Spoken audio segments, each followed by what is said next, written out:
오늘 말씀의 제목 함께 따라 하시겠습니다. 그렇게 하지 아니하실지라도. 그렇게 하지 아니하실지라도.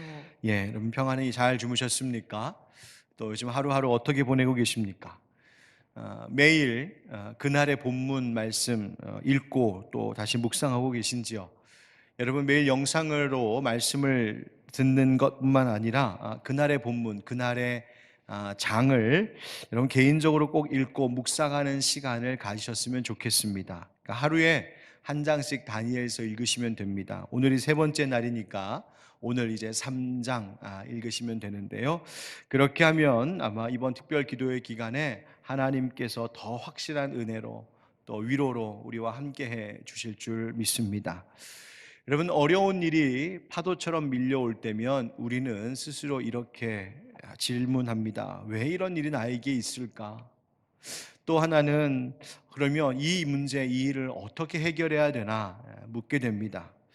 앞의 질문은 지금 일어나고 있는 이 어려움이 왜 나에게 왔는지, 이 어려움의 의미가 무엇인지를 묻는 질문이고, 두 번째 질문은 이 어려움을 어떻게 그러면 해결해 나갈 수 있을까, 해결할 길이 뭘까 찾는 질문입니다. 그런데 살다 보면 이런 질문에 딱히 이렇다 할 답도 찾기 어려운 힘든 일들을 만날 때가 있습니다. 왜 나에게 이런 일이 일어나야 되나? 이 문제를 어떻게 해결해야 되나? 코로나뿐만이 아니라 삶의 많은 것들이 우리를 그렇게 미궁에 빠지게 할 때가 있습니다. 성경에도 풀리지 않는 인생의 물음으로 고민하는 사람들이 나옵니다. 여러분 요셉의 이야기를 기억하시지요? 요셉이 억울하게 옥살이 할 때 만났던 애굽 왕의 술 맡은 자, 그리고 또 애굽 왕의 떡을 굽는 자가 있었습니다. 왕에 가까운 신복이었던 이 두 신하가 어떤 일로 요셉과 같은 옥살이를 하게 되죠. 생사의 갈림길에 있던 두 사람이었습니다. 그러던 어느 날 이 두 사람이 꿈을 꾸었습니다. 심상치 않은 꿈을 꿨는데 그 꿈의 의미를 알 길이 없어 근심하던 중에 요셉이 그 모습을 보고 뭐라고 말합니까? 창세기 40장 8절에 이렇게 요셉이 말합니다. 요셉이 그들에게 이르되 해석은 하나님께 있지 아니하니까 청하건대 내게 이르소서. 아멘. 해석은 하나님께 있지 않습니까? 여러분 이 고백이 하나님을 경외하는 성도들이 날마다 삶 가운데서 붙들고 살아야 될 고백입니다. 해석은 하나님께 있습니다. 인생에 찾아온 어려움의 의미를 우리 스스로 알 수 없을 때, 이 불확실한 상황을 어떻게 헤쳐나가야 되는지 알 수 없을 때 그 해석, 그 답은 오직 하나님께만 있음을 고백하는 것입니다. 해석은 하나님께 있습니다. 인생을 만드신 분도 하나님이시고 꿈을 주시는 분도 하나님이시고 모든 일에 있어서 가장 그것에 뛰어난 해석자도 하나님이십니다. 왜요? 하나님이 모든 문제의 출제자 되시기 때문에 그렇습니다. 그 고백은 하나님의 섭리, 하나님의 주권을 믿는다는 것입니다. 모든 해석은 하나님께 있습니다.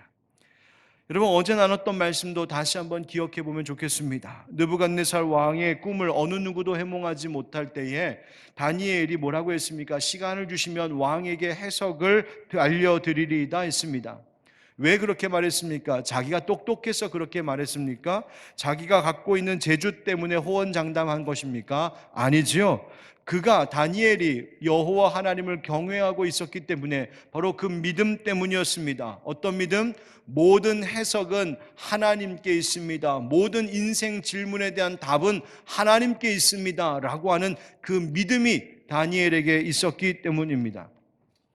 그래서 다니엘이 세 친구들과 이 일로 기도했습니다. 기도할 때 하나님께서 느부갓네살 왕의 꿈이 무엇인지를 알려주셨고 그 의미도 해석하게 하셨습니다. 그 왕이 꾼 꿈이 무엇이었냐면 큰 신상에 관한 꿈이었습니다. 머리는 순금, 가슴과 두 팔은 은, 넓적다리와 배는 놋, 그리고 종아리는 쇠, 발은 얼마는 쇠, 얼마는 진흙으로 되어 있는 그런 큰 신상의 꿈을 꿨습니다. 그런데 손을 대지 않는 돌이 그 금신상, 그 신상을 부수는 바로 그 모습이었습니다. 이 꿈이 무슨 뜻이었냐면 바로 앞으로 펼쳐질 온 나라들의 역사에 관한 것을 미리 보게 하신 것이었습니다.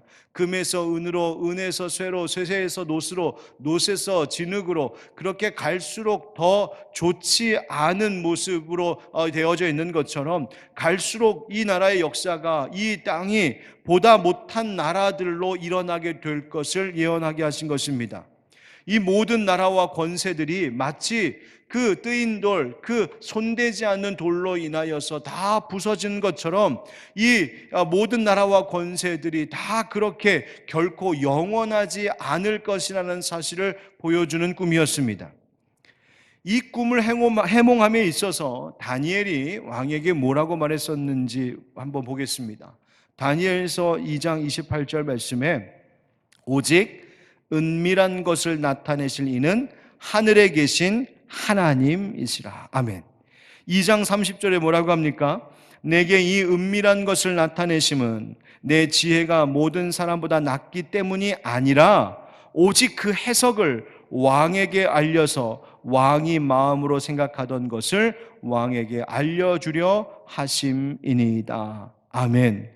이 모든 은밀한 것을 알 수 있었던 것은 내 지혜가 다른 사람보다 나아서가 아니라 하나님이 가르쳐 주셨습니다. 하나님, 하늘에 계신 하나님이 해석해 주신 것입니다 라는 말입니다. 꿈의 해석도, 인생의 해석도, 온 나라의 역사의 해석도 다 하나님께 있다는 겁니다. 여러분, 우리가 늘 이 마음, 이 신앙 고백 가지고 살아야겠습니다. 우리는 지금을 또 다가오는 내년을 참 불확실한 시대다라고 말은 하고 있지만 그것은 사실 우리의 지혜가 부족하기 때문입니다. 인간이 보고 아는 것에 한계가 있으니 지금이 불확실하다고 말하는 겁니다. 그러나 하나님께는 그렇지 않습니다. 하나님은 아십니다. 하나님께는 2021년도 새해가 불확실한 시대가 아니라 하나님께서 계획하시고 하나님께서 모든 인생의 답과 해석을 가지고 계신 바로 하나님의 확실한 역사가 될 것이 분명합니다. 하나님의 지혜가 크시기 때문입니다. 중요한 것은 여러분, 이 다니엘이 꿈을 해몽한 일로 인하여 죽을 뻔했던 다른 지혜자들의 목숨도 건짐을 받았다는 사실입니다. 여러분, 기도하는 사람이 있으면 기도하는 그 사람 때문에 자기도 살 뿐만 아니라 함께하는 다른 사람들도 살릴 수 있습니다. 기도하는 사람이 있으면, 우리 가정에 기도하는 사람이 있으면 나만 사는 것이 아니라 우리 가족들이 사는 것이고 우리의 이웃이 사는 것이고, 그런 기도하는 사람들의 가정과 교회들이 있으면 이 어려운 상황에 이 국가도, 이 나라도 다시 일어서게 될 줄 믿습니다. 여러분, 그렇다면 불확실한 시대에 우리가 정해야 할 뜻이 분명한 겁니다. 인생의 해석자, 역사의 해석자이신 하나님 의지하고 하나님 따라가는 것밖에 없습니다. 여러분, 오늘도 이 새벽에 내 인생과 온 나라와 이 역사를 주관하시는 하나님, 해석자이신 하나님, 우리의 재판장 되시는 하나님께 내 마음을 확정했노라고 다시 한번 그 다짐을 굳게 결단할 수 있는 이 시간이 되기를 예수 그리스도의 이름으로 축원드립니다. 여러분, 다니엘이 이렇게 지혜롭게 행하자 왕도 이 다니엘을 높였습니다. 어느 정도였냐면 다니엘서 2장 46절에 보니까 이에 느부갓네살 왕이 엎드려 다니엘에게 절하고 명하여 예물과 향품을 그에게 주게 하니라, 이렇게 증언합니다. 그러니까 이 다니엘이 왕의 꿈을 해몽하고 해석해 주자 왕이 그 앞에 절을 할 정도였습니다. 이 모습은 뭘 말하는 거냐면 마치 이 신에게 엎드려 예배하듯 하는 그 모습이라는 말입니다. 그 정도로 다니엘을 높였습니다. 그래서 다니엘로 하여금 바벨론의 온 지방을 다스리게 했고 바벨론의 다른 모든 지혜자들의 어른을 삼았습니다. 가장 높은 자리에 있었다는 거예요. 더불어 다니엘의 세 친구 사드락 메삭 아벳느고까지도 함께 등용하여서 바벨론 지방의 여러 일들을 다스리게 했습니다. 파격적인 인사가 이루어졌습니다. 그런데 여러분, 세상의 일에서 높아지고 승승장구할 때가 되면 그만큼 영적인 시험과 공격도 참 많을 수 있다는 사실을 우리는 간과하지 말아야 됩니다.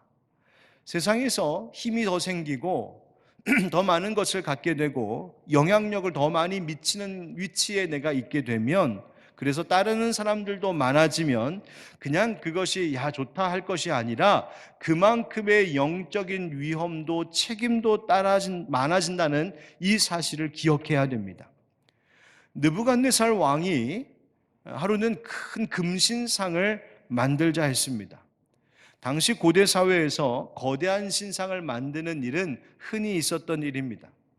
그래서 이 신상을 크게 만들어 놓고 거기에 엎드려 절하게 함으로 그것을 종교적으로만이 아니라 정치적으로 이용한 겁니다.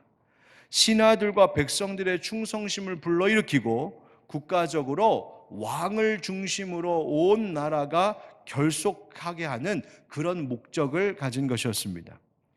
성경에 보니까 느부갓네살 왕이 이 금신상을 얼마나 크게 만들었냐면 대략 따져보면 높이가 한 약 30m 정도, 27에서 30m 정도, 그 다음 너비는 약 한 3m 정도 되는 큰 금신상을 만들었습니다.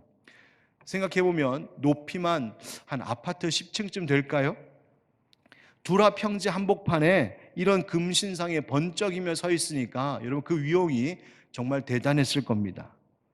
왕이 선포하기를 악기 소리가 울릴 때가 되면 모든 백성이 그 금신상을 향하여 절하라. 그렇지 않으면 맹렬히 타는 풀무불에 던져 넣겠다 선포했습니다.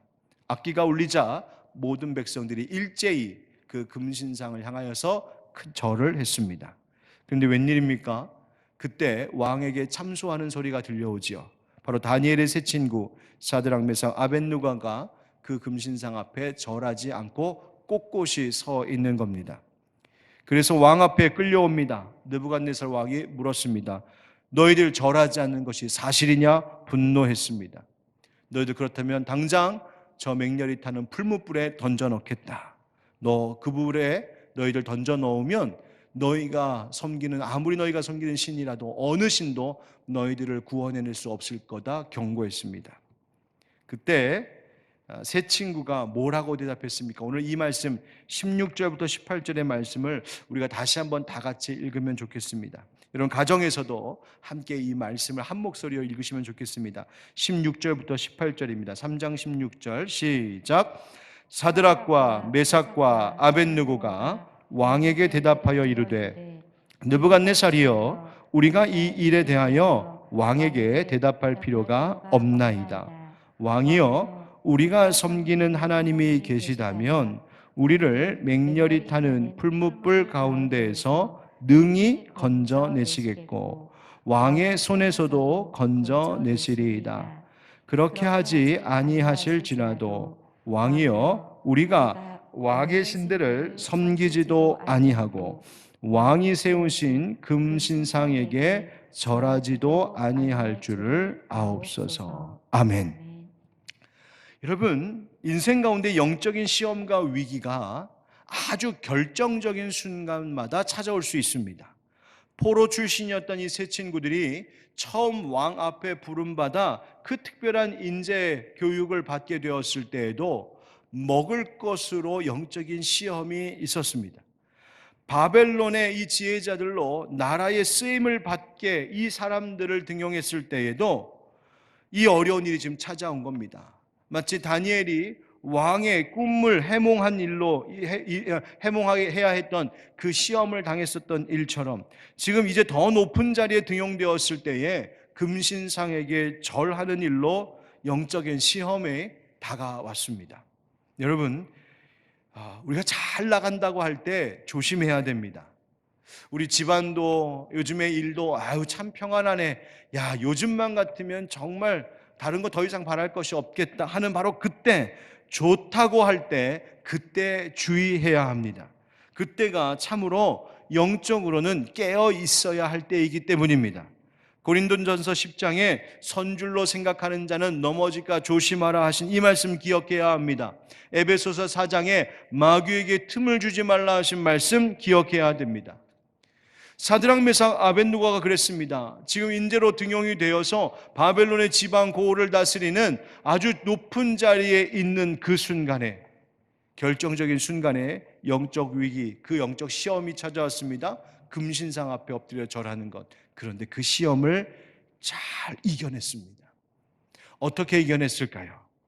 먼저 첫 번째는 하나님께서 건져주시는 능력의 하나님이심을 믿었습니다.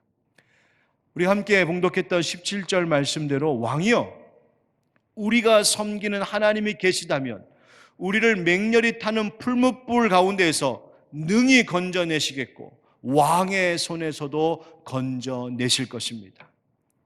여러분 여기서 우리가 섬기는 하나님이 계시다면이라고 하는 말을 이 의미를 오해하지 않아야겠습니다. 이 말은 이 세 친구들이 하나님이 계신가 안 계신가 갸우뚱하면서 불확실해서 의심하는 말 아닙니다. 이 말은 하나님이 계심으로라는 뜻입니다. 오히려 확신의 말입니다.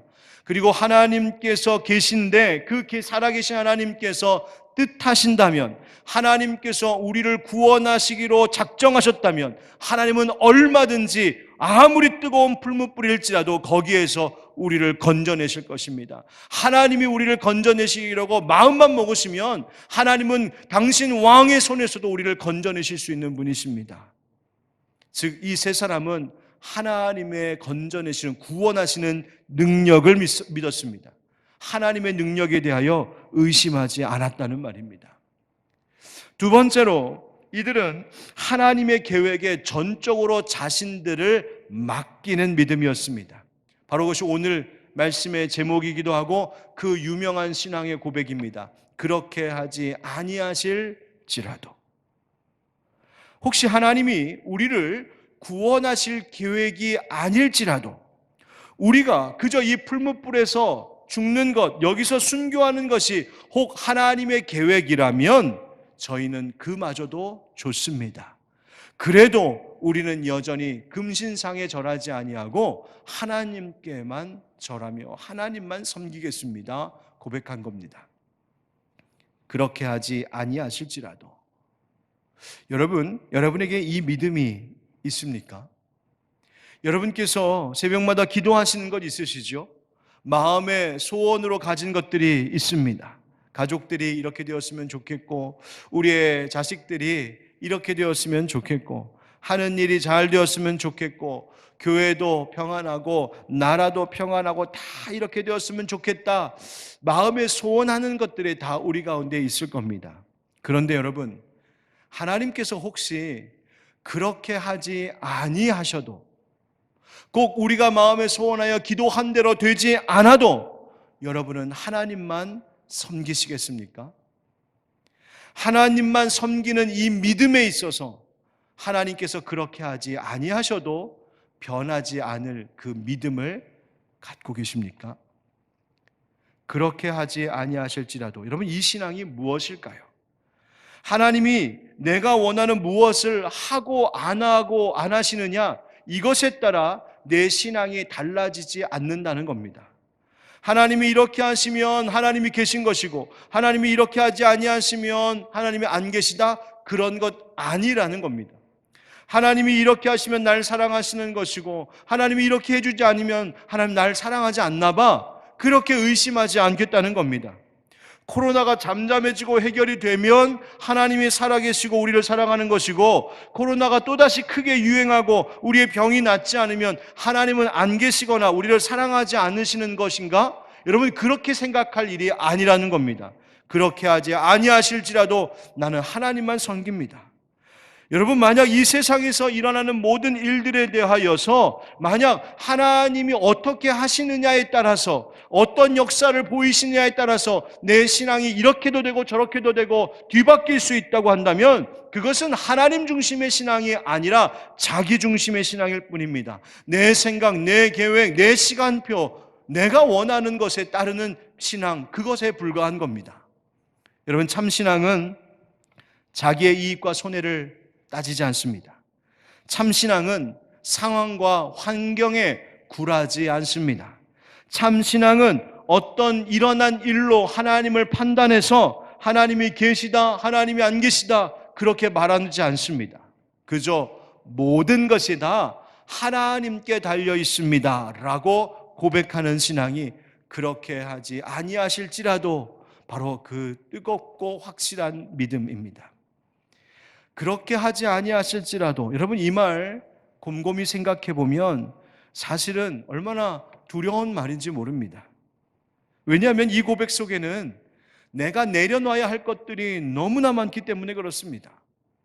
내가 소중하게 여기는 모든 것들, 중요하다 생각했던 모든 것들, 그렇게 되지 않을지라도, 나를 안전하게 지켜준다고 생각했던 그 모든 것들, 그러나 그 모든 것들이 다 사라져서 내가 비록 위험한 낭떠러지 끝에 서 있다 할지라도, 내가 이것만큼은 꼭 붙잡아야 되는데, 내가 이에 평생 살면서 이것만큼은 포기할 수 없는데 라고 했던 모든 것들을 하나님께서 어느 날 마치 요백에서 모든 것을 걷어가시듯 하나님께서 모든 것을 다 걷어가신다 하더라도, 이 말이 들어있는 것이 바로 그렇게 하지 아니하실지라도입니다. 이 모든 우선되는 것들, 내 삶 가운데 모두 우선되는 것들을 다 쏟아부어서 부어서 마치 한꺼번에 다 녹여버리는 뜨거운 용광로와 같은, 마치 풀무불과 같은 그 뜨거운 신앙의 고백이 그렇게 하지 아니하실지라도입니다. 우리가 앞서 말씀 전에 그리 아니하실지라도 즐겁게 신나게 이 고백으로 찬양을 부르기도 했었지만, 사실은 이 찬양의 고백은 너무나 크고 두려운 말입니다. 그런데 여러분, 어떻게 하면 우리가 그렇게 하지 아니하실지라도 이 믿음의 사람들로 더 성숙해져 갈 수 있을까요? 다윗이 유다 광야에서 도망자로 살아갈 때 그 위험과 두려움 속에서 이렇게 노래했었습니다. 시편 63편 3절 4절 말씀, 우리 한번 같이 여러분 화면을 보시고 같이 한번 읽어보실까요? 시작. 주의 인자하심이 생명보다 나음으로 내 입술이 주를 찬양할 것이라. 이러므로 나의 평생에 주를 송축하며 주의 이름으로 말미암아 나의 손을 들리이다. 아멘. 4절에 이러므로 나의 평생에, 여러분 이 평생이라고 하는 말은 그냥 내가 죽을 때까지 내 인생 그냥 막연한 이야기 아닙니다. 내 평생이라고 하는 말은 내가 살아가는 삶의 길에서 겪는 모든 일들에 대하여, 모든 상황에 대하여 말하는 겁니다. 좋은 일이 있던 슬픈 일이 있던, 형통한 일이든 막히는 일이든, 내가 바라는 일대로 되던, 그렇게 되지 않던 그 어떤 경우에라도 나는 죽든지 살든지 내 평생 주님만을 송축하며 찬양하겠습니다. 여러분, 지금의 불확실한 시대를 밝힐 수 있는 이런 믿음의 사람들이 필요합니다. 여러분, 다른 사람이 그렇게 되기를 바라기 전에 여러분의 가정에서, 우리 교회에서 그런 믿음의 용장들이 되어주셔야 합니다. 예전에 제가 아는 한 목사님이 종종 우스갯소리로 자기의 좌우명은 이거라고 말하시는 분이 계셨습니다. 좌우명을 뭐라고 말했냐면 못 먹어도 고, 고스톱에서 나오는 말이거든요. 못 먹어도 고. 내가 지금 따는 것 없어도 내 점수 올라가지 않아도 난 그냥 무조건 고다. 지금 생각해 보면 그것이 참 놀라운 믿음이었음을 깨닫게 됩니다. 내게 지금 먹을 것이 없어도, 내게 지금 위태로운 상황이 있다 할지라도, 나에게 이익되는 것 하나 없고 모든 것이 다 손해만 보고 있는 상황일지라도, 그래도 나는 하나님만 섬기는 일을 위하여, 나는 하나님을 향하여서만 계속해서 직진하겠습니다. 바로 그 고백이었습니다. 여러분, 하나님 기뻐하시는 믿음이 이건 아니겠습니까? 바로 그런 사람들을 하나님께서 찾고 계시고, 그런 사람들을 하나님께서 도와주십니다. 하나님께서 이 세 친구들을 어떻게 하시나요? 오늘 함께 읽어서 본문 그 뒷부분을 보면 하나님이 이 세 친구들을 풀무불에서 건져주시는데, 세 사람이 그 뜨거운 풀무불 속에 들어갔을 때 세 사람이 분명히 들어갔는데 네 사람이 보이지 않습니까? 네 번째 사람이 있었습니다. 신약의 관점으로는 그 네 번째 사람이 그의 백성, 그의 하나님의 자녀들을 구하러 이 땅에 친히 오시는 임마누엘의 하나님, 우리와 함께 계시는 하나님, 바로 성육신 이전의 그리스도라고 봅니다. 다시 말하면 하나님께서 고난당하고 있는 이 세 친구들의 그 한복판에, 그 현장 속에 하나님이 함께 계셨다는 말입니다. 바로 이것입니다. 여러분, 우리가 그렇게 하지 아니하실지라도 라고 하는 이 믿음을 가질 수 있으려면 한 가지 확실한 고백이 있어야 됩니다. 하나님께서 우리의 고통 중에 함께 하시는 임마누엘의 하나님이시라는 사실입니다. 그렇게 하지 아니하실지라도 이 힘겨운 마음의 싸움과 고백, 여러분, 이것을 우리가 마침내 드릴 수 있는 방법은 하나님께서 저 멀리 저 밖에 계신 것이 아니라 지금 나의 고통의 현장에 이 풀무불과 같은 이 불확실하고 두려운 이 현실에 하나님께서 함께하고 계시다는 사실을 기억하는 것입니다. 여러분, 하나님이 계시는 곳은 그저 저 멀리 안전한 곳, 저기 높은 성공한 자리에만 하나님이 계신 것이 아니라 그리 아니하실지라도, 하나님 내가 뜻한 대로 되지 않을지라도, 내가 바라는 대로 되지 않는 그 현장에도 하나님은 함께 계십니다. 바로 이 고백이 있는 신앙의 사람들에게 하나님은 언제나 임마누엘의 하나님으로 함께 하십니다. 그리고 그 하나님과 함께 하는 것이 우리의 삶에 진정한 만족을 주는 것입니다. 사랑하는 성도 여러분, 지금 혹시 여러분들 가운데 뜻한 대로, 계획한 대로, 바라는 대로 되지 않아서 마음고생, 몸고생, 또 영적으로도 너무 힘든 시간을 혹시 보내고 계십니까? 가정에 하는 일에 그만큼 어렵고 힘든 일이 혹시 있으신지요? 하나님께서 우리가 원하고 소원한 대로 그렇게 하지 아니하실지라도 여러분, 그럼에도 불구하고 여전히 나와 함께하고 계시는 임마누엘의 하나님이심을 믿는 믿음의 우리 모든 성도들 되시기를 주님의 이름으로 축복합니다. 왜요? 하나님께서 그런 자들을 마침내 건지시고 하나님께서 끝까지 그들을 붙잡아 주실 것이기 때문입니다. 출애굽기 20장 1절부터 우리 십계명의 이 말씀을 한번 같이 다시 한번 이 아침에 읽어보면 좋겠습니다. 출애굽기 20장 1절부터 6절 우리 한번 같이 읽어보시죠. 시작. 하나님이 이 모든 말씀으로 말씀하여 이르시되 나는 너를 애굽 땅 종되었던 집에서 인도하여 낸 네 하나님 여호와니라. 너는 나 외에는 다른 신들을 네게 두지 말라.